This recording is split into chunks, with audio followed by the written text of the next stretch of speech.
Hello guys, स्वागत है आप सभी का शिव ओम क्लासेस के ऑनलाइन प्लेटफॉर्म में। अब हम अपना जो अगला क्वेश्चन है, हम क्या करते हैं यहाँ पे क्लास 10th के जो साइंस के एनसीईआरटी सॉल्यूशन जो है, हर एक क्वेश्चन को बिल्कुल डिटेल में डिस्कस करते हैं। तो हमारा जो नेक्स्ट क्वेश्चन है जो हमारे को डिस्कस करना है, why does the cord of an electric heater not glow while the heating element does. जो हमारे पास हीटर होता है, हीटर के अंदर जब हम इलेक्ट्रिसिटी प्रोवाइड करते हैं, यानी कि उसको जो है वो हम अपनी इलेक्ट्रिसिटी से कनेक्ट करते हैं, तो उसके अंदर जो कोड होता है, कोड जो होता है वो तो जलता नहीं है, लेकिन जो हीटिंग एलिमेंट होता है वो जो है वो जलने लग जाता है। यानी कि ये जल्दी जो है वो हीट करने लग जाता है, हीट प्रोड्यूस करता है, और उसका कोड जो है वो हीट प्रोड्यूस नहीं कर पाता है। इसका हमारे को रीजन बताना है, ठीक है। तो सबसे पहले हम बात करते हैं कि ऐसा क्यों होता है। तो हमारे पास दो चीजें हैं, एक तो कोड और एक हीटिंग एलिमेंट।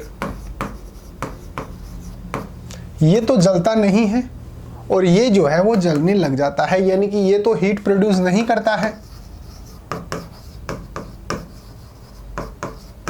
और ये जो है वो हीट प्रोड्यूस करने लग जाता है।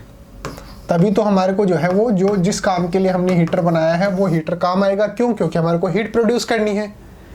तो उसके लिए आपको समझना पड़ेगा एक जूल का लॉ। जो हमारे साइंटिस्ट हुए हैं जूल, उन्होंने अपना एक लॉ दिया है, एक नियम बताया है। उन्होंने क्या बताया है कि अगर किसी भी चीज के अंदर आप जो है वो इलेक्ट्रिसिटी प्रोवाइड करेंगे, यानी कि अगर आप किसी भी चीज के अंदर आई फ्लो कर रहा है और उसके अंदर कोई रेजिस्टेंस है और टी टाइम के लिए आपने जो है वो इलेक्ट्रिसिटी उसके अंदर क्या की है, फ्लो की है, तो इसकी वजह से जो हीट जनरेट होगी उसका वैल्यू जो है वो I²RT के इक्वल आता है। अगर किसी भी, जैसे मान लो यहां पे ये कोई मान लो हीटिंग एलिमेंट है जो जलता है, ये हीटिंग एलिमेंट है।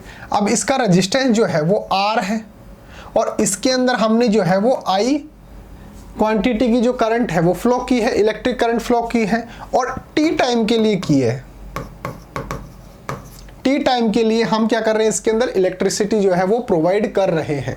तो इसके अंदर जो हीट प्रोड्यूस होगी उसकी वैल्यू हम यहां से कैलकुलेट कर सकते हैं, H = I²RT।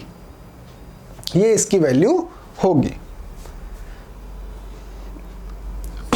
अब सीधा सा हम यहां से क्या देख सकते हैं, हम सीधा ये देख सकते हैं कि किसी भी एलिमेंट के अंदर, चाहे वो कोड हो चाहे वो हीटिंग एलिमेंट हो, दोनों के दोनों जब हम इस फॉर्मूले को अप्लाई करेंगे तो हम ये देख सकते हैं कि जो हीट जो होती है, ये हीट ही तो है, हीट जो है जितनी हीट प्रोड्यूस करनी है हमारे को, उसके लिए हमारे को रेजिस्टेंस जो है वो उतना ही ज़्यादा चाहिए। अब हम उसके अंदर क्या कर रहे हैं, हमारा हीटर जो है,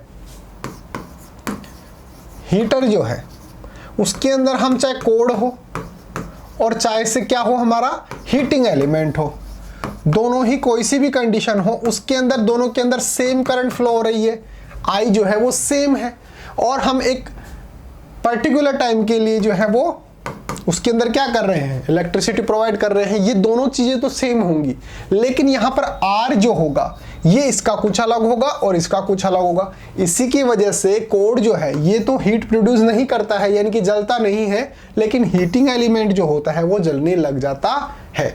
इसका मतलब जो हीट जो होती है वो डायरेक्टली प्रोपोर्शनल होती है किसके, आर के। और अब मैंने ये कहां से बता दिया, जो हमारा फॉर्मूला था I²RT। तो यहां से देखो कि H जो है वो डायरेक्टली प्रोपोर्शनल है किसके, R के। टाइम के भी है, I के भी है, लेकिन ये दोनों के दोनों इसके अंदर सेम है, तो इसको हम कंसीडर करेंगे ही नहीं। हम कंसीडर किसको करेंगे, R को कंसीडर करेंगे, क्योंकि R की वजह से ही ऐसा हो रहा है। इसके अंदर भी करंट सेम है, इसके अंदर भी सेम है, इसके अंदर भी रेजिस्टेंस सेम, इसके अंदर सेम नहीं है। T जो है जिस टाइम के लिए हम करंट फ्लो कर रहे हैं वो भी सेम है। इसका मतलब इन दोनों के अंदर कौन सी चीज डिफरेंट है, जिसकी वजह से ये तो जलता नहीं है और ये जलने लग जाता है। तो इसका मतलब उसके अंदर आर जो है, रेजिस्टेंस जो है, वो उन दोनों के अंदर डिफरेंट है। ठीक है सर। अब ये तो जलता नहीं है, अब हीट इसके अंदर ज्यादा प्रोवाइड कर रहे हैं। जैसे मान लो इसके अंदर हीट किसके अंदर ज्यादा हो रही है? हमारा हीटर जो था उसके अंदर दो एलिमेंट की बात कर रहे हैं, एक तो कॉर्ड की और एक हम हीटिंग एलिमेंट की, एलिमेंट ही लिख दो, हीटिंग एलिमेंट की। ठीक है। अब हमने देख लिया कि H जो होता है वो डायरेक्टली प्रोपोर्शनल है किसके? R के, R के डायरेक्टली प्रोपोर्शनल है, यानी कि हीट ज्यादा तो R ज्यादा। हीट किसके अंदर ज्यादा है? इसके अंदर ज्यादा है। हीट इसके अंदर ज्यादा है, जब भी तो ये जलने लग जाता है, तो इसका मतलब इसके अंदर ज्यादा क्या है? हीट। तो इसका मतलब इसके अंदर रेजिस्टेंस जो है वो भी क्या होगा? ज्यादा होगा। क्यों? क्योंकि हीट जो है वो डायरेक्टली प्रोपोर्शनल है किसके? आर के। इसके अंदर हीट कम है, हीट क्या है? लो है। इसका मतलब इसके अंदर ये अगर लो है तो ये भी लो होगा, तो इसका मतलब इसके अंदर रेजिस्टेंस जो है वो क्या होगा? लो होगा, ये भी लो होगा। तो इतना सा हमारा कंक्लूजन था। कंक्लूजन कैसे देंगे दोबारा से समझिए, कॉन्सेप्चुअल चीज है, रटने की जरूरत नहीं है। देखो जूल का लॉ होता है कि H जो होता है वो I² R होता है, यानी कि एलिमेंट के अंदर जो हीट जनरेट होती है तो उसके अंदर हम जितनी करंट फ्लो कर रहे हैं और जितने टाइम के लिए कर रहे हैं उसके, और उसके अंदर जो रेजिस्टेंस की वैल्यू है, इन तीनों के जो है वो हम इस तरीके से रख के और उसके अंदर कितनी हीट जनरेट होगी ये हम यहां से कैलकुलेट कर सकते हैं। ठीक है। अब हम यहां से देख सकते हैं कि भाई हमारा जो एलिमेंट है हीटर के अंदर, कोड भी और हीटिंग एलिमेंट भी, उन दोनों के अंदर सेम करंट फ्लो हो रहा है और सेम टाइम के लिए हो रहा है। ऐसा थोड़ी डिफरेंट है। एक ही अगर जैसे मान लो मशीन के अंदर लगे हुए हैं, तो ऐसा अगर अलग अलग मशीन के अंदर हो तो हम मान सकते हैं भाई एक के अंदर अलग करंट होगी, एक के अंदर टाइम अलग होगा, लेकिन वो एक ही मशीन के अंदर लगे हुए हैं, एक ही हीटर के अंदर दोनों एलिमेंट लगे हुए हैं, इसका मतलब उसके अंदर करंट भी सेम फ्लो होगी और सेम टाइम के लिए जो है हम करंट फ्लो करेंगे। तो इसका मतलब उन दोनों के अंदर जो है वो डिफरेंट क्या हो जाएगा? रेजिस्टेंस की जो वैल्यू है वो डिफरेंट हो जाएगी। अब हम यहां से एक कंक्लूजन निकाल सकते हैं कि H प्रोपोर्शनल होता है R के, यानी कि हीट ज्यादा जनरेट हो रही है, इसका मतलब रेजिस्टेंस ज्यादा है। रेजिस्टेंस ज्यादा है, इसका मतलब हीट ज्यादा जनरेट हो रही है। रेजिस्टेंस कम है, इसका मतलब हीट भी कम होगी। हीट कम है, इसका मतलब रेजिस्टेंस कम होगा। ये हम यहां से कंक्लूजन निकाल सकते हैं। अब हमारे पास दो चीज थी, एक तो कॉर्ड और एक हीटिंग एलिमेंट। अब ये जल रहा था, इसका मतलब इसके अंदर हीट ज्यादा प्रोड्यूस हो रही थी। अब हीट ज्यादा तो इसका मतलब आर भी ज्यादा, तो इसका मतलब जो आर है वो इसके अंदर ज्यादा होगा। इसका मतलब हीटिंग एलिमेंट का रेजिस्टेंस जो है वो हाई होगा, उसके अंदर काफी ज्यादा रेजिस्टेंस आपको देखने को मिलेगा। कोड की बात करें तो इसके अंदर हीट कम जनरेट हो रही है, अगर ये कम है तो ये भी कम होगा, अगर ये लो है तो ये भी लो होगा। तो हीट यहां पर लो है तो इसका मतलब रेजिस्टेंस जो है वो भी क्या होगा? लो होगा। रेजिस्टेंस जो है वो भी लो होगा।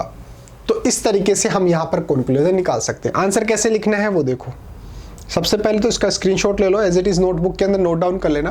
According to the Joule law, heating effect H = I² RT, और यहां से हम देख सकते हैं कि H जो है वो डायरेक्टली प्रोपोर्शनल है किसके? R के। ऐसा क्यों लिखा है मैंने आपको समझा दिया, क्योंकि उसके अंदर I जो है और T जो है वो दोनों के अंदर सेम है, तो तभी जाकर हम इसका आंसर दे सकते हैं कि भाई इसके अंदर जो है वो R डिफरेंट है दोनों के अंदर। ठीक है। Because the resistance of heating element is very high. मैंने आपको बोला था ना कि भाई जैसे मान लो ये हीट ज्यादा जनरेट कर रहा है, हीटिंग एलिमेंट हीट ज्यादा जनरेट कर रहा है, इसका मतलब उसके अंदर रेजिस्टेंस जो है वो ज्यादा होगा। तो अगर ये हाई है तो ये भी हाई होगा। तो हीट ज्यादा जनरेट कौन कर रहा है? हीटिंग एलिमेंट जनरेट कर रहा है, तो इसका मतलब उसके अंदर रेजिस्टेंस की वैल्यू जो है वो क्या होगी? ज्यादा होगी। तो heating element is very high, जो है उसके अंदर रेजिस्टेंस होगा। सो मोर हीट इज डेवलप्ड, इसलिए जो है उसके अंदर ज्यादा हीट डेवलप हो रही है। हैंस इट ग्लोस, इसलिए जो है ये जलने लग जाता है। But the code has very low resistance. अब मैंने आपको बताया, ये क्वेश्चन बोल रहा है कि भाई उसके अंदर कोड जो है वो जलती नहीं है, तो जल नहीं रही, इसका मतलब उसके अंदर हीट क्या है? कम है। ये कम है तो ये भी कम होगा, यानी कि ये लो है तो ये भी लो होगा। hence it glows, but the code has very low resistance। इसके अंदर लो रेजिस्टेंस है, उसकी वजह से यहाँ पे हीट जो जनरेट हो रही है वो भी लो होगी, so it does not glow. और जब हीट जो है वो कम जनरेट हो रही है, इसका मतलब ये जलेगा नहीं। बस इतना सा आपको जो है वो लिखना है। कॉन्सेप्ट आपको समझ में आया? फॉर्मूला याद रखना, H is equal to I square R T. यहाँ पे I square R T, I जो है वो सेम है, टी भी सेम है, इसका मतलब H किस पे डिपेंड कर रहा है इस क्वेश्चन के अंदर? सिर्फ R पे डिपेंड कर रहा है। अगर H ज्यादा है तो मतलब R भी ज्यादा होगा। H किसके अंदर ज्यादा आ रहा है आपके पास? हीटिंग एलिमेंट, क्यों? क्योंकि वो जल रहा है, हीट ज्यादा जनरेट कर रहा है, तो H ज्यादा है, इसका मतलब उसके अंदर रेजिस्टेंस भी वेरी हाई है। कोड जो दे रहा है उसके अंदर बोल रहा है कि भाई वो जो है वो जल नहीं रहा, इसका मतलब उसके अंदर हीट जो है वो कम जनरेट हो रही है, तो इसका मतलब उसके अंदर रेजिस्टेंस की वैल्यू है वो भी कम होगी। इस तरीके से आप इसका आंसर लिख सकते हैं। तो उम्मीद है आपको समझ में आया होगा। एक आपके लिए स्पेशल अनाउंसमेंट है कि अगर आपको अपनी क्लास का कंप्लीट स्टडी मटेरियल चाहिए, जैसे notes, videos, model paper, NCERT solutions, MCQ test, previous year के पेपर, ये सब कुछ चाहिए और वो भी बिल्कुल फ्री के अंदर, तो अभी प्ले स्टोर पे जाइए और शिव ओम क्लासेस नाम से हमारी जो ऐप है वो ऐप आप डाउनलोड कर लीजिए। इस ऐप के अंदर आपको सब कुछ फ्री के अंदर मिल जाएगा। एक काम और करो, मेरा जो व्हाट्सअप नंबर है वो भी आप नोट डाउन कर लो। अगर कोई भी दिक्कत आती है, किसी भी क्वेश्चन के अंदर कोई डाउट आता है या फिर नोट्स वगैरह चाहिए हो, पीडीएफ वगैरह चाहिए हो किसी भी सब्जेक्ट की, तो आप मेरे को डायरेक्टली व्हाट्सएप पे मैसेज कर सकते हैं। 8696608541 ये मेरा व्हाट्सअप नंबर है, आप कभी भी मेरे को व्हाट्सएप पे मैसेज कर सकते हैं। तो चलिए मिलते हैं अगले क्वेश्चन के साथ। उम्मीद है आपको पसंद आया होगा, समझ में आया होगा। Thank you so much.